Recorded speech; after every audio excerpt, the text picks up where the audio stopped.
Hello, I wanted to record this quick video today just to give you an example of how we're talking about different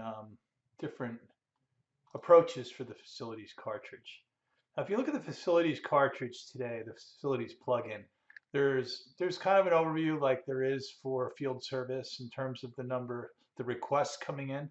Facilities requests are very similar to work orders in field service. In fact, they look almost identical. There's very few things that are different. The tasks are very similar to work order tasks, and again, very few things that are different. Catalog and knowledge, it gives you some specific things for facilities in here, but that's pretty straightforward catalog and knowledge. And then the state flows, that's again pretty much the same as field service management.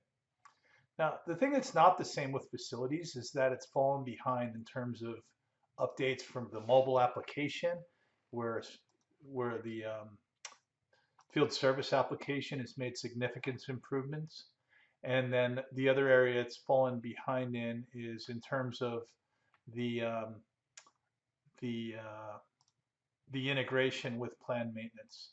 And planned maintenance works really well with field services, and as you know, goes ahead and creates work orders. So you get a lot more with field service. The other part that's not in facilities, that's in field service, is this dispatching part.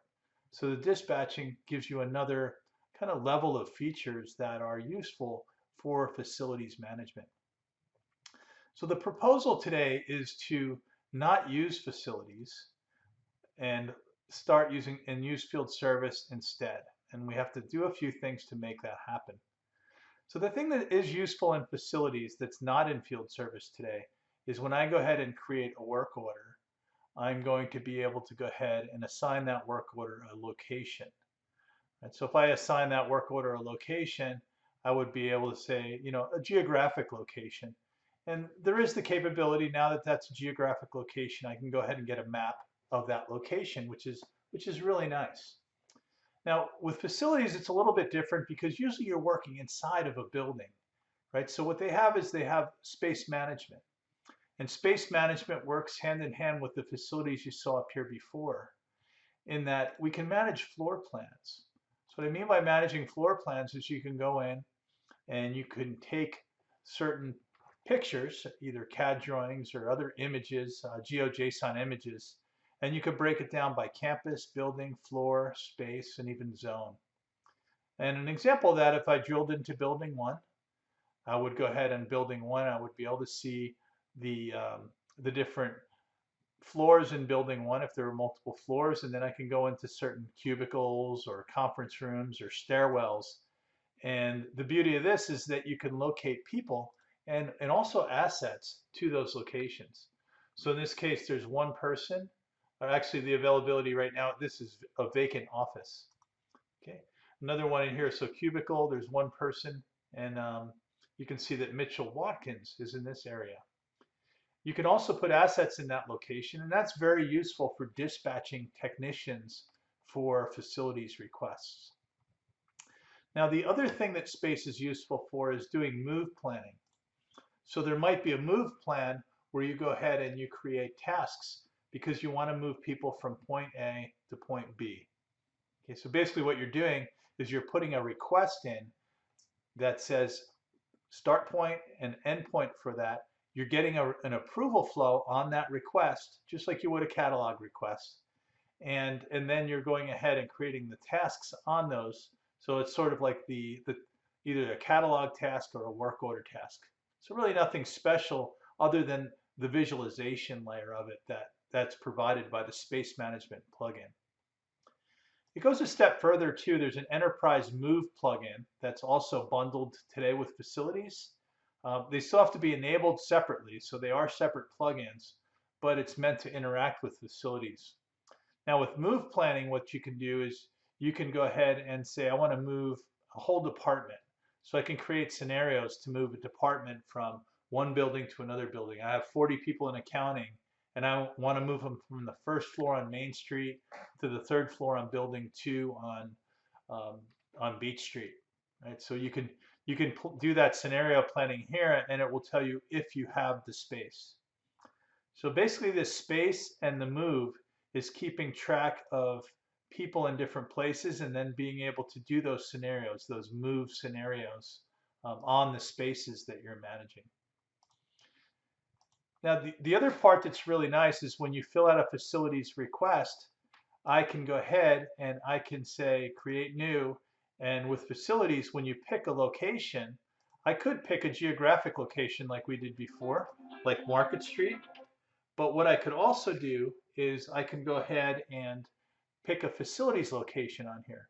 So instead of Market Street, I want to go ahead and go to a campus, and then a building in the campus, and then a floor. And I could say I want to go to 1104. Okay, now I give a location that's actually on that campus. Now in the record, the whole path to that cubicle is available, right down from uh, the geographic information, so that I can have a map still to drive there. But what I also have with that record is the floor plan. So now the technician that's working on this work order or the work order task can go ahead and click on a location, and it'll bring them into the map that was put into the system by space management. Now, we don't do any of the managing of these apps in terms of drawing the visual spaces on them or anything like that. That's taken care of by a third party outside of ServiceNow. So Macello Maps are the ones that we typically partner with here. But I think there's also the opportunity, which would be even more lucrative for field service, to partner with a vendor like ESRI and use the same functionality. So I think this opens a lot of new opportunities if we can just get the space management feature plugged in with field service. And I think there's also some opportunities to use this with IT service management as well. So anyway, my idea here is that I think while that part is outdated that I had on facilities, like all the requests and facilities are very outdated. There's a lot of CMS stuff in there. And I think 80% of what facilities did, we can handle in field service. The other 20% is in space and enterprise move. And I think if we bring those in with field service, we have a very compelling facilities management solution that includes the field service application. So while we might not package it or bundle it as field service, I think definitely, at least in the municipalities, we could sell this as a bundled solution to satisfy most facilities requirements. It certainly worked when I showed it at Riverside yesterday, so we probably could do a little more validation on there. In terms of bringing these modules in, these plugins, I think they're very low risk. The bigger risk part is the part I threw out earlier, the facilities, ticket management, and request management. So thanks for your time. I hope you find this useful. And these plugins should be available. So if you want to try out what I did today, it was pretty easy. The only thing I did in here, I changed one dictionary override. If you want me to show you what that is, I can do that pretty easily too when you want to go forward. So one dictionary override is what let me come in here and actually get this location and the link to that location. So again, thanks for your time. Have a great weekend and goodbye.